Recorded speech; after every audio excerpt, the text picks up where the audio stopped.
Sebuah penelitian di awal tahun 2020 kemarin menyebutkan bahwa 40% pengguna internet di 23 negara pernah mengalami pencurian data pribadi di internet. Sementara itu di tahun 2019, total ada 4,1 miliar data yang dicuri di dunia maya. Beberapa waktu yang lalu, saya sempat kejadian kebobolan. Ada tagihan yang isinya adalah tagihan pembelian aplikasi, padahal saya nggak pernah beli aplikasi. 8 juta rupiah lah. Nah, ini bisa lihat nih sebenarnya target saya ini lagi ngapain. Mungkin dia lagi ngirim WA atau dia lagi ada di mana.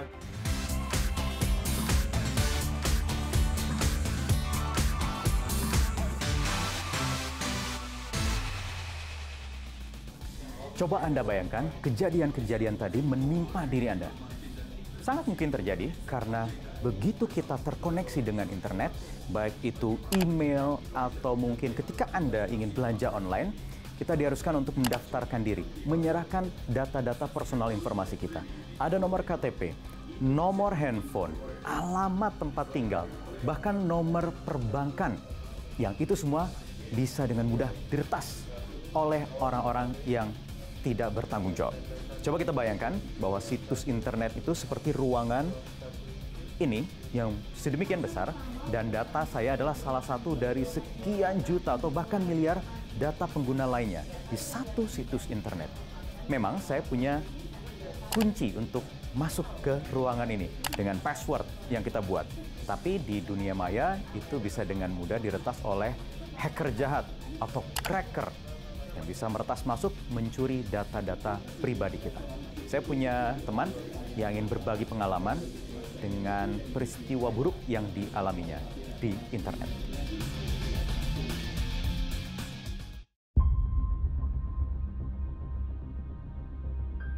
Beberapa waktu yang lalu, saya sempat kejadian kebobolan di salah satu akun e-commerce, bahwa saya ada tagihan pay letter sejumlah beberapa juta. Padahal saya sendiri belum pernah menggunakan atau mendaftarkan pay letter. Nah, kemudian saya buka aplikasi itu, ternyata di historinya ada transaksi sebanyak tiga transaksi, yaitu tiket pesawat Jakarta Lubuk, hotel di Medan, dan nonton bioskop di Surabaya. Akhirnya saya memutuskan untuk komplain lewat sosial media. Nah, setelah komplain itu kok ya lebih cepat diresponnya. Direspon positif, itu saya agak lebih tenang. Nah, paginya baru dibales, dikonfirmasi, ditanyain identitas dan lain-lain.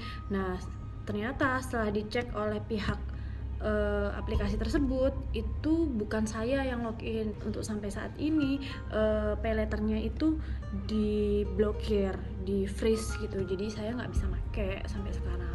Ada SMS masuk ke HP saya yang kayak dia berusaha mau ngebuka akun WhatsApp saya gitu tanpa sepengetahuan saya. Kalau ini adalah Anda, maka Anda bisa mengklik tautan berikut, karena itu bukan gue yang mau masuk ke WhatsApp, jadi ya udah dibiarin aja gitu. Ada email masuk yang isinya adalah tagihan pembelian aplikasi, padahal saya nggak pernah beli aplikasi di situ. Reaksi pertama saya pasti kaget ya. Kaget karena ada transaksi-transaksi yang tidak saya lakukan. Transaksinya itu berupa uang rubble ya, pembayaran ke sebuah situs game online dengan jumlah yang sangat fantastis ya. Ada sekitar sampai 8 juta rupiah lah kalau dirupiahkan gitu. Itu Russian ruble, mata uang Rusia, dan juga US dollar. Hal pertama yang saya lakukan adalah ganti password. Kemudian ada notifikasi ke email saya. Notifikasi itu saya diarahkan untuk memverifikasi data pribadi saya melalui telepon. Bukti bahwa itu memang tidak dilakukan oleh saya gitu. Kita membuat pernyataan di dalam pelaporan itu bahwa transaksi-transaksi tersebut bukan saya sebagai pemilik akun yang melakukannya gitu. Maret 2020, Tokopedia dilaporkan mengalami peretasan. Jumlah akun yang diretas diperkirakan mencapai 98 juta akun pembeli dan juga penjual. Data itu kemudian dijual hacker di dark web seharga $5.000 Amerika Serikat atau sekitar 74 juta rupiah. Di lain pihak, Tokopedia memastikan informasi penting pengguna seperti password, kartu kredit, dan juga nomor rekening tetap aman. Kemudian Mei 2020, giliran data dari situs bineka.com yang dicuri cracker atau hacker jahat sebanyak 1,2 juta data pengguna dijual seharga $1.200 Amerika atau sekitar 17 juta rupiah. Pengelola e-commerce bineka.com mengonfirmasi data dari pengguna tetap aman dan meminta password segera diganti. Pencurian data tidak hanya terjadi di e-commerce saja seperti yang tadi sudah kita singgung sebelumnya, tetapi juga bisa secara langsung real time dengan apa yang kita gunakan saat itu sehari-hari. Handphone misalnya. Jadi jangan salah, kita itu menggunakan handphone sehari-hari ketika ada di tempat umum itu sangat rentan dicuri data pribadi kita yang ada di dalam telepon. Benar begitu Mas Pratama Persada, saya ingin tanyakan langsung ke pakarnya. Jadi rentan sekali ya Mas dari handphone itu? Orang berpikir bahwa yang diserang hackers itu hanya komputer saja atau laptop saja, ya kan? Nah, sekarang nggak berubah. Yang diserang itu adalah gadget, handphone, tabs, dan lain-lain. Nah, ini menjadi ancaman baru buat kita gitu. Yang paling utama diincar itu apa Mas? Gini, berbahayanya bukan karena mungkin dicuri informasi atau dicuri dananya, walaupun kalau itu kerjasama dengan pihak bank gampang sekali gitu. Tapi bahayanya kalau misalkan nomor rekening kita tiba-tiba dimasukin uang yang kita nggak jelas dari mana, digunakan untuk money laundry gitu. Kita nggak ngerti apa-apa, ya pasti kita akan ditanya-tanya gitu. Ini kok Anda tiba-tiba dari rekeningnya jumlahnya cuma 100.000 kok jadi 100 miliar gitu, dari mana gitu. Itu kan cukup bahaya gitu. Selain juga data-data di handphone kita, tadi saya sebutkan bahwa data-data kredensial kadang-kadang terutama orang Indonesia ini suka lupa. Akhirnya apa? Nyimpen di dalam handphone gitu, entah itu di dalam phone book atau di dalam file text dan lain-lain. Nah, itu begitu handphone kita ini disadap gitu atau di injek malware gitu, itu semua informasi yang ada di handphone kita ini bisa diambil gitu. Bahkan device hardware-nya bisa dikontrol. Bisa dicontohkan, didemonstrasikan untuk pemirsa di rumah, Mas Pratama? Bisa sekali kita demokan. Oke, terima kasih Mas Pratama Persada. Sama-sama, Mas Bayu. Nah, tadi kita sudah tahu ini handphone yang sudah kena target. Kita bisa memonitor menggunakan web application. Misalkan menggunakan VPN dari Marshall Island. Nah, setelah ini kita coba masuk ke dashboard untuk mengkontrol handphone yang sudah kita sadap. Nah, ada banyak sekali informasi-informasi yang bisa kita dapatkan dari handphone yang sudah kita sadap. Mulai dari SMS, ini kita bisa lihat data SMS-nya. Bisa kita baca komunikasinya mereka gitu. Kemudian ada MMS kalau kita perlu, kemudian ada call record. Nah, di sini kita bisa tahu, bisa mendengarkan kalau misalkan target kita ini menelpon atau menerima telepon gitu. Selanjutnya yang cukup menakutkan adalah adanya fasilitas atau feature remote control. Kenapa? Karena di sini kita bisa melakukan kontrol terhadap handphone target itu tanpa sepengetahuan target. Jadi handphonenya biasa saja. Nah, ini bisa lihat nih sebenarnya target saya ini lagi ngapain. Mungkin dia lagi ngirim WA atau dia lagi ada di mana.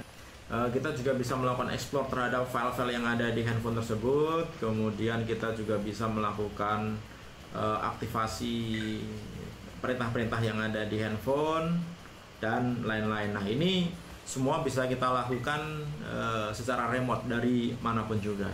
Ketika kita mendapatkan link dari orang-orang yang tidak jelas itu siapa pengirimnya gitu, apalagi sekarang kita banyak juga menerima link melalui jalur SMS, jangan pernah melakukan klik link tersebut gitu. Jangan pernah melakukan ketika sudah tidak sengaja kita melakukan klik, jangan pernah mengisi apapun di link tersebut begitu. Kenapa? Karena ketika kita melakukan clicking terhadap sesuatu yang kita tidak tahu, bisa jadi yang kita klik itu adalah perintah untuk menginstal malware ke handphone kita. Internet yang biasa kita pakai sebenarnya terdiri dari 3 lapisan. Analoginya serupa gunung es. Yang pertama, jaringan internet tempat kita biasa mengakses situs semacam media sosial atau situs yang bisa dilacak mesin pencari. Kemudian bagian di bawahnya terdapat deep web. Bagian ini sebenarnya mencakup sekitar 90% dunia maya atau internet. Dan di tingkat dasar ada dark web atau jaringan gelap. Sesuai namanya, di dalam sini banyak potensi kejahatan. Data pengguna yang diretas biasa dijual di tempat ini. Perlindungan data pribadi di Indonesia diatur dalam 32 regulasi yang berbeda. Masalahnya, belum ada undang-undang yang spesifik mengatur persamaan definisi tentang data pribadi. Di negara lain, sejumlah perusahaan yang terlibat kebocoran data mendapat sanksi.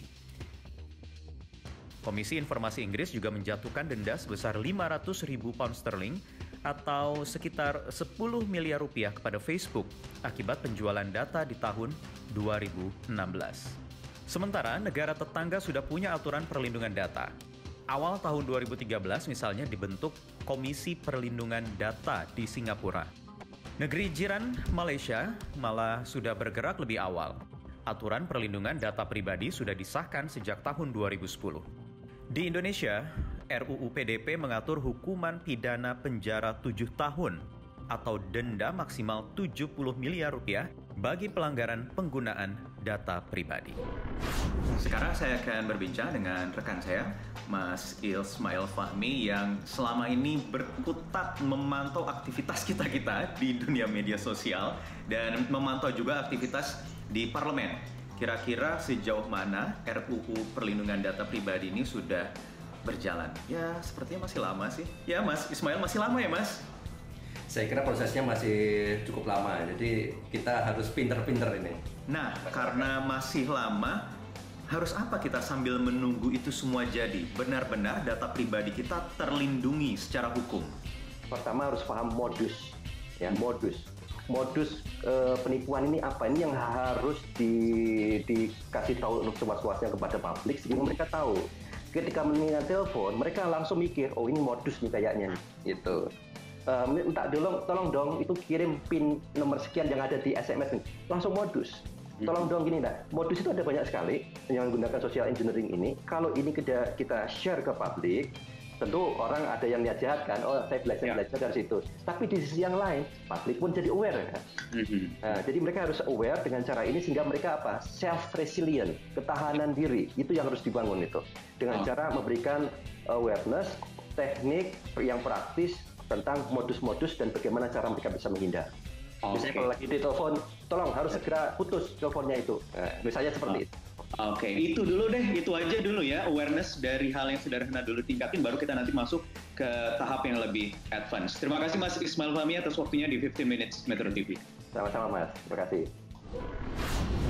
Begitu Anda masuk ke dunia maya, tidak ada yang bisa menjamin secara penuh keselamatan data pribadi Anda.